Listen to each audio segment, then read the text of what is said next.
Morning. আজ অনেকদিন পরে আমি আবার আমার নিজের মতো সময় ঘুম থেকে উঠতে পেরেছি। এখন বাজে সকাল 10টা। আমি 7টার দিকে একবার উঠেছিলাম, বাসি কাজগুলো করে আবার শুয়ে পড়েছি।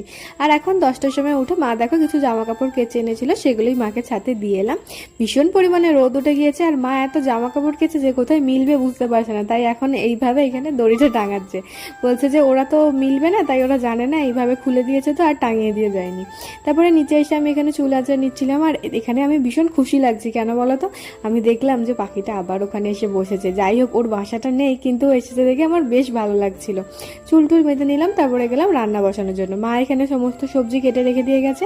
আর এই যে শাকটা দেখছো, এই লাউ শাকটা না আমাদের গাছে হয়েছে, বেশ সুন্দর হয়েছে গাছটা, তোমাদেরকে একদিন দেখাবো। সো হ্যালো এভরিওয়ান, ডে 365-এর আজকে হলো ডে 30। আমি তো ভীষণ খুশি আজকে এই ব্লগটা তোমাদের সঙ্গে শেয়ার করতে পেরে। দেখতে দেখতে 30টা দিন কেটে গেল যে আমি তোমাদের সঙ্গে আমার ডেলি লাইফ শেয়ার করছি। আমার তো ভীষণ ভালো লাগছে, তোমরা সেটা দেখতে এত পছন্দ করছো, এত ভালোবাসা দিয়েছো। এই 30 দিনের মধ্যে আমি বুঝেছি যে একটা ডেলি লাইফের এই ভিডিওগুলো করতে কতটা পরিমাণে কষ্ট হয়, এডিটিং করতে কত সময় লাগে, ভীষণ পরিমাণে খাটনি হয় এই ভিডিওগুলো তৈরি করতে। যারা বলে কি আর করে, ভিডিওই তো করে, কিন্তু আমি তাদেরকে বলবো তারাও একদিন করে দেখুক, তাহলে বুঝতে পারবে যে এই ভিডিওগুলো করতে কতটা পরিমাণে কষ্ট হয়। এডিটিং করতে, পোস্ট করতে অনেক পরিমাণে সময় লাগে। তো দেখো 2-3 দিন যেহেতু চাদর পাদরগুলো পাল্টানো হয়নি কাজকর্মের জন্য, তাই ভাবলাম যে এখন পাল্টে নিই। অনেকদিন হয়ে গিয়েছিল, পরিষ্কার করে নিচ্ছিলাম। বিছানার চাদরগুলো ভীষণ পরিমাণে নোংরা হয়ে গেছিলো, সেই হিসাবে পরিষ্কার করে ঘর দোর ঝাঁট দিয়ে পরিষ্কার করে তারপরে যাবো স্নানে যাওয়ার আগে আবার একটা নাইটি আছে, সেটা সেলাই করতে হবে। কারণ ওই নাইটিটা বললাম না নতুন কিনে দিয়েছিল, কিন্তু হাতাটা সেলাই করা ছিল না, তাই ওটাকে সেলাই করে রেখে দিয়ে যাবো স্নান টান করে এসে ওটা পরার জন্য। আর এই জায়গাটা না ভীষণ পরিমাণে ধুলো হয়ে গেছিলো, বাড়িতে যেহেতু কাজ হয়েছে অনেক ধুলোবালি উড়েছে, আর এমনিতেও ধুলো আসে যেহেতু রাস্তার ধারে বাড়ি আমাদের, বলেইছিলাম। সেই জন্য এখানটা একটু পরিষ্কার করে নিলাম, তারপরে ঝাঁট দিয়ে দিচ্ছিলাম।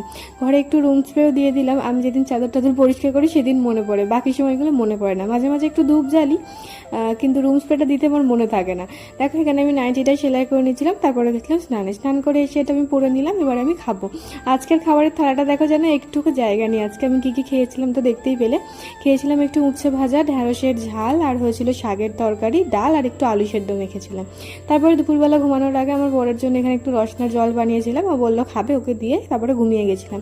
ঘুম থেকে উঠে পরে এখানে আমি একটু জল খেয়ে নিলাম, তারপরে গেছিলাম রান্না করার জন্য।